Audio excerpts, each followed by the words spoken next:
ఈ దేశంలో కారంచేడు అనే ఒక సంఘటన, చుండూరు అనే ఒక సంఘటన, పదిరికుప్పం అనే ఒక సంఘటన, వేంపెంట అనే ఒక సంఘటన, ఇలా కొన్ని వందల సంఘటనలు జరిగాయి. ఈ వందల సంఘటనలలో ఒక 2 ప్రధానమైన సంఘటనలు చెప్తా మీకు. కారంచేడు అనే గ్రామంలో ఉన్న దళితులందరూ కూడా క్రైస్తవ మతం చర్చిలోకి పోతారు. వాళ్ళు 1985లో జరిగిన ఈ సంఘటన. వీళ్ళందరూ ఎక్కడికి వెళ్తారు? చర్చిలోకి వెళ్తారు. చర్చిలోకి వెళ్ళినటువంటి వాళ్ళు మాదిగలు, వాళ్ళు ఊరవతలనే ఉన్నారు స్టిల్ ఈనాటికి. ఆనాడు ఊరవతల 1985లో కూడా ఊరవతలనే ఉన్నారు. ఊరవతల ఉన్న వాళ్ళకి నీళ్లు తాగడానికి ఒక చెరువు ఉంది, ఊరుకు మొత్తానికి ఒక చెరువు ఉంది. ఊరవతల ఉన్నవాడి చెరువులోకి వెళ్ళి ఆ నీళ్లను కలుషితం చేశారు ఊళ్ళో ఉన్నవాళ్ళు. ఎందుకు కలుషితం చేసినావని అడిగినందుకు వాళ్ళని చంపేశారు. నీళ్ళెందుకు కలుషితం చేసినవని అడిగితే చంపుతారండి ఈ దేశంలో మనుషులు? చంపేశారు. అంటే మరి క్రైస్తవ మతంలోకి పోయినప్పుడు కులము వారి వెంటనే ఆ అంటరానితనం, ఆ అణిచివేత, చిన్న చూపు అనేది వాళ్ళ వెంట ఉంది కనుకనే వాళ్ళని చంపగలిగారు. అదేవిధంగా చుండూరులోకి వస్తే, గుంటూరు జిల్లా చుండూరులోకి వస్తే, అక్కడ ఉన్నటువంటి వాళ్ళందరూ కూడా వాళ్ళు గుడిలోకి వెళ్ళరు. వాళ్ళు కూడా అక్కడ చర్చిలోకి వెళ్తారు.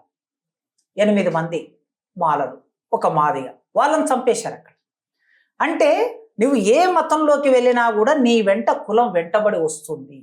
సుప్రీంకోర్టు న్యాయమూర్తులు అర్థం చేసుకోవాల్సింది ఏమిటంటే, కులం మారినంత మాత్రాన, మతం మారినంత మాత్రాన కులం రద్దవుతుంది అని మీరు అర్థం చేసుకోవద్దని నేను విజ్ఞప్తి చేస్తున్నాను. మతం మారినంత మాత్రాన రిజర్వేషన్ తీసివేయాలని మీరు అర్థం చేసుకోవద్దని నేను విజ్ఞప్తి చేస్తున్నాను. 1950 చట్టాన్ని మార్చమని నేను కోరుతున్నాను. ఇప్పుడు మరి ఆ 1950 చట్టాన్ని ఆనాడు, అంటే భారత రాజ్యాంగం అమల్లోకి వచ్చినప్పటి నుంచి అది పొందుపరచబడి ఉంది కదా, మరి ఆనాడు ఇలాంటి అంశాలని ఆలోచించకుండానే ఆ చట్టంలో పొందుపరచారనుకుంటున్నారా? ఖచ్చితంగా ఆనాడు రాజ్యాంగ పరిషత్తులో ఈ విషయాల మీద చాలా చర్చ జరిగింది. ఓకే. ఈ విషయాల మీద రాజ్యాంగ పరిషత్తులో అంబేద్కర్ మాట్లాడాడు, అందులో ఉన్నటువంటి చాలా మంది సభ్యులు కూడా మాట్లాడారు. మాట్లాడినప్పుడు అంబేద్కర్ గారిని కోడ్ చేస్తున్నారు. ఇప్పుడు అంబేద్కర్ ని కోట్ చేస్తున్నారు. అంబేద్కరే కదా రాసింది భారత రాజ్యాంగం. 1950లోనే కదా వచ్చింది. అవును. అంబేద్కర్ గురించి మాట్లాడే వాళ్ళే ఇవాళ దాన్ని వ్యతిరేకిస్తే ఎట్లా అనే క్వశ్చన్ మీలాంటి వాళ్ళకు కూడా వస్తుంది. అయితే మిమ్మల్ని అడుగుతున్నారు. అవును, కరెక్టే. అంబేద్కర్ గారు రాసినటువంటి భారత రాజ్యాంగాన్ని ఆయన్నే చాలా సభల్లో చెప్పాడు. 1949 నవంబర్ 26వ తారీఖు నాడు కూడా చెప్పాడు. ఆయన ఏం చెప్పాడంటే, ఈ రాజ్యాంగం రాసే ఒక అవకాశం నాకు వచ్చింది. అట్లని ఈ రాజ్యాంగంలో ఉన్న ప్రతి విషయం కూడా సంపూర్ణంగా నేను అంగీకరించి రాసింది కాదు, సంపూర్ణంగా నా ఇష్టం ఉండి రాసింది కాదు. నా ప్రజల డిప్రెస్డ్ క్లాసెస్ అనే నా ప్రజల హక్కులు సాధించుకోవడానికి నేను కొన్ని వారికి కావలసిన హక్కుల్ని రాజ్యాంగంలో పెట్టగలిగాను. ఈ క్రమంలో ఇతరులకు సంబంధించిన చాలా విషయాలని నేను రాజీపడి అంగీకరించవలసి వచ్చింది. ఎందుకంటే రాజ్యాంగ పరిషత్తులో 293 మంది సభ్యులు ఉంటే సభ్యులందరి అభిప్రాయం, మెజార్టీ అభిప్రాయం అక్కడ రాజ్యాంగంలోకి వస్తుంది తప్ప ఒక అంబేద్కర్ వాదించినంత మాత్రం రాదు. అంబేద్కర్కి భిన్న అభిప్రాయం కూడా ఉన్నది. ఆ ప్రకారం చూసినప్పుడు భారతదేశంలో క్రైస్తవ మతంలోకి 1950 కన్నా ముందే వెళ్ళి ఉన్నారు. అప్పుడు అంబేద్కర్ ఆలోచించిన మాట నేను అనుకోవటం లేదా ఆయన కొన్ని సందర్భాల్లో క్రైస్తవ మతం మీద, ఇస్లాం మతం మీద వ్యక్తం చేసిన అభిప్రాయాలు కూడా ఉన్నాయి. అయితే భారతదేశం ఇక్కడ ఉన్నటువంటి మతం ఆల్టర్నేట్, సమాంతరమైన ఆలోచన కలిగినటువంటి, అంటే వైదిక మతానికి వ్యతిరేకంగా. నిజానికి హిందూ మతం అనే మాట మనం ఇప్పుడు వాడుతున్నాం, కానీ అంతకన్నా ముందు వైదిక మతం 1920 కన్నా ముందు వైదిక మతం అని వాడింది. వైదిక మతం ఏదైతే ఉన్నదో ఈ వైదిక మతానికి భిన్నంగా ఉన్న మతం బౌద్ధ మతం. కనుక మీరందరూ బౌద్ధ మతంలోకి రండి అని ఆయన ఆహ్వానించాడు అందరికీ. కనుక 1950 నాటి ఆ చట్టం ఖచ్చితంగా అంబేద్కర్కు ఇష్టం ఉండి రాసింది కాదు, అంబేద్కర్ దాన్ని ఒప్పుకున్నటువంటిది కాదు. అయితే మరి రాజ్యాంగంలో రాయబడిన చాలా విషయాలని కాలానికి అనుగుణంగా మార్చుకుంటూ వచ్చాం కదా, అందుకే ఇప్పుడు దీన్ని మార్చమని మేము కోరుతున్నాం. ఇప్పుడు ఎస్సీలు హిందువులు అంతే కదా, ఇప్పుడు ఎస్సీలు కూడా హిందువుల్లో భాగమే, ఈ కులాలన్నీ కూడా హిందూ మతంలో భాగమే. సో మతం మారడం వల్ల వాళ్ళకి ఇవన్నీ కూడా వర్తించవు అన్నది ఇప్పుడు ప్రధానంగా జరుగుతున్న చర్చ. ఇప్పుడు ఈ కులం అనేది ఒకటి, మతం అనేది ఇంకొకటి. ఇప్పుడు ఈ కులాన్ని మతాన్ని ఒకే దగ్గర పెట్టి చూడాల్సిన అవసరం లేదంటారా? ఇప్పుడు ఈ దేశంలో కులం ఉన్నది, మతం కూడా ఉన్నది కదా. అవును. అంటే భారతదేశంలో కులము మతము రెండు ఒకటే, రెండు వేరు అంశాలు కాదు.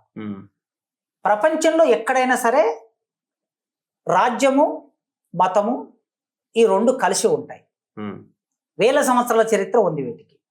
కలిసి ఉన్నప్పుడు రాజ్యంలో ఉండే ఇతర అంగాలన్నిటిని కాపాడే పని ఎవరు చేస్తారు అంటే రాజు చేస్తారు.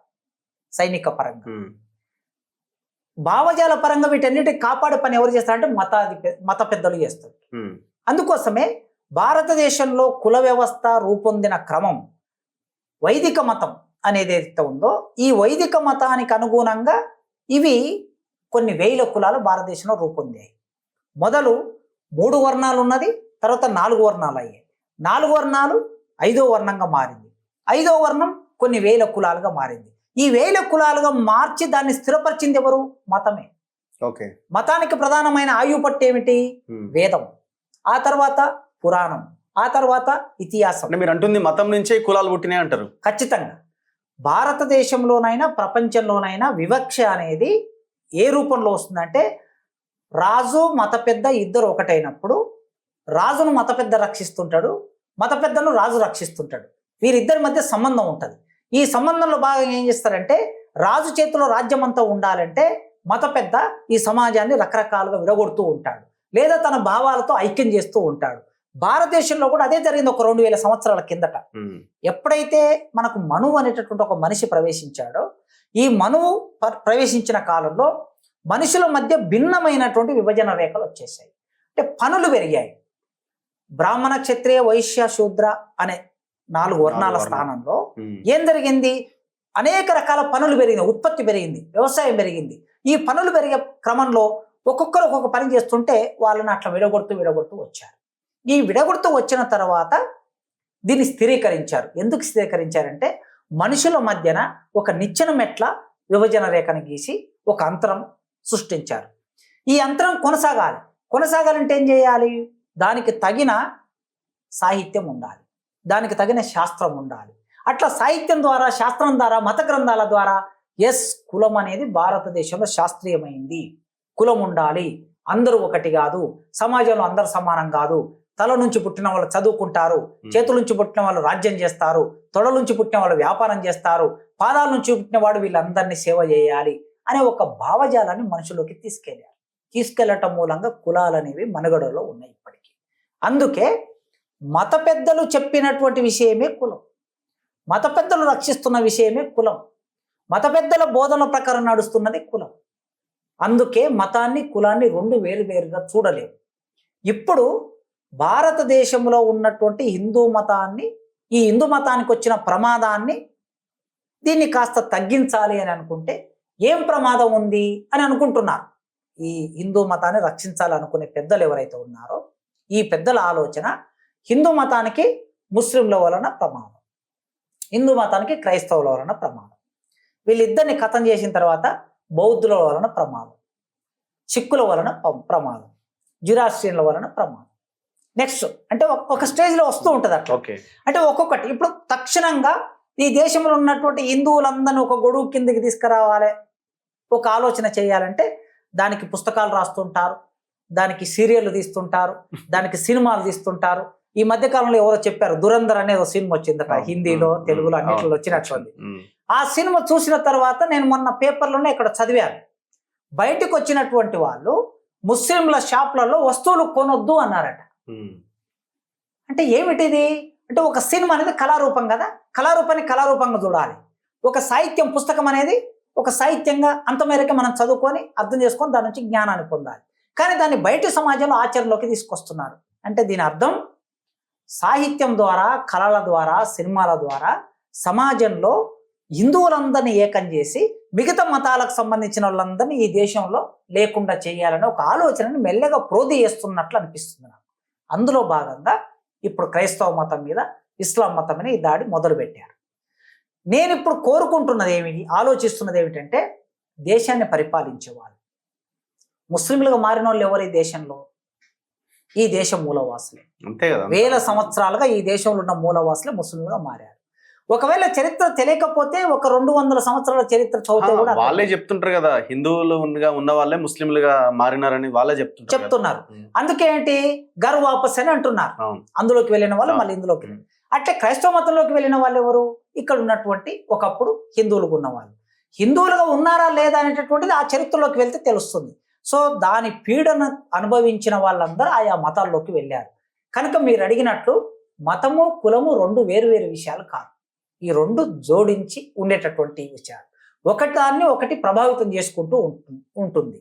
అందుకే క్రైస్తవ మతంలోకి వెళ్ళినటువంటి వాళ్ళు ఎవరైనా సరే ఆ మతంలోకి వెళ్ళినంత మాత్రాన కులం పోదు.